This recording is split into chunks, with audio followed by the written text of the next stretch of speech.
అక్రమ సంపాదన, దేవుని తీర్పు, పార్ట్ 4, ముగింపు క్లాస్. విషయానికి, లంచం నుండి విడుదల మరియు దేవుని ఆశీర్వాదం. 1. పరిచయం, ఇంట్రోడక్షన్. ప్రభువునందు ప్రియమైన వారందరికీ వందనాలు.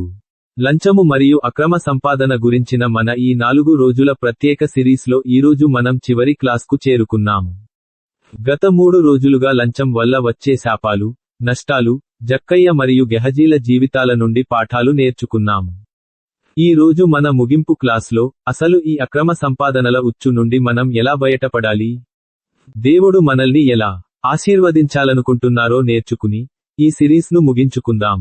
2. తృప్తిగల మనస్సు, ధనాపేక్షకు మందు. 1 తిమోతి 6:6-8.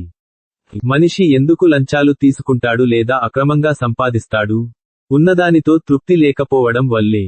ముఖ్య వాక్యం, సంతోషము, తృప్తి తో కూడిన దైవభక్తి గొప్ప లాభసాధనమై యున్నది. మనం ఈ లోకములోనికి ఏమీయూ తేలేదు, దీనిలో నుండి ఏమీయూ తీసుకొని పోలేము. కాబట్టి అన్నవస్త్రములు గలవారమై యుండి వాటితో తృప్తిపడియుందాము. 1 తిమోతి 6:6-8.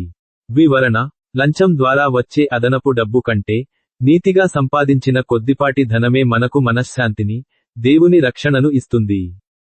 మనకు ఉన్నదానితో తృప్తి పడటం నేర్చుకున్నప్పుడు లంచం అనే పాపం మన దరిచేరదు. 3. దేవుని వాగ్దానం, నీతిమంతునికి కొరత ఉండదు. కీర్తనలు 37:16-25. లోకం అనుకోవచ్చు, లంచం తీసుకోకపోతే, అక్రమంగా సంపాదించకపోతే మనం ఈ రోజుల్లో ఎలా బ్రతకాలి అని. కానీ దేవుని నమ్మిన వారికి ఆయన ఒక గొప్ప వాగ్దానం ఇస్తున్నారు. ముఖ్య వాక్యం, నీతిమంతునికి ఉన్న కొంచెము, బహుమంది భక్తిహీనులకున్న విస్తారమైన ఐశ్వర్యము కంటే శ్రేష్టము. నేను యౌవనుడనై యుంటిని ఇప్పుడు ముసలివాడనై యున్నాను అయినను నీతిమంతులు విడువబడుటనైనను వారి సంతానము భిక్షమెత్తుటనైనను నేను చూచియుండలేదు. కీర్తనలు 37:16-25. వివరణ: అక్రమంగా సంపాదించే కోట్లు రేపు కరిగిపోవచ్చు. కానీ మీరు దేవుని భయంతో తక్కువ సంపాదించినా, దేవుడు దానిని 5 రొట్టెలు 2 చేపల వలె ఆశీర్వదించి, మీ పిల్లల భవిష్యత్తును దీవిస్తాడు. 4. విడుదల పొందే మార్గం, ద వే అవుట్. ఒకవేళ ఇప్పటివరకు మీ జీవితంలో లంచం లేదా అన్యాయపు సొమ్ము ప్రమేయం ఉంటే, ఇప్పుడు మీరు చేయాల్సిన పనులు 3. ఒప్పుకోలు, దేవుని సన్నిధిలో మోకరిల్లి, ఇది పాపమని ఒప్పుకుని క్షమాపణ అడగాలి. తీర్మానం, ఇకపై నా జీవితంలో రూపాయి అన్యాయపు సొమ్మును ముట్టను అని గట్టిగా తీర్మానించుకోవాలి. సహాయం, జక్కయ్య వలె వీలైనంత వరకు ఎదుటివారికి మేలు చేయడం ప్రారంభించాలి. 5. ముగింపు సందేశం, కన్క్లూజన్. స్నేహితులారా, ఈ 4 రోజుల క్లాసుల ద్వారా దేవుడు మనతో మాట్లాడారు. లోకపు ధనం శాశ్వతం కాదు, దేవుని నీతి మాత్రమే శాశ్వతం.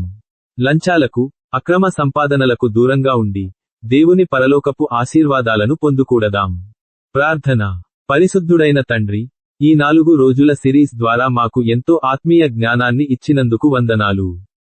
లంచం, అక్రమ సంపాదనల ఉచ్చు నుండి మా ప్రేక్షకులను, మమ్మల్ని విడిపించండి. ఉన్నదానితో తృప్తి కలిగి, మీ నీతిని వెదకే భాగ్యాన్ని దయచేయండి.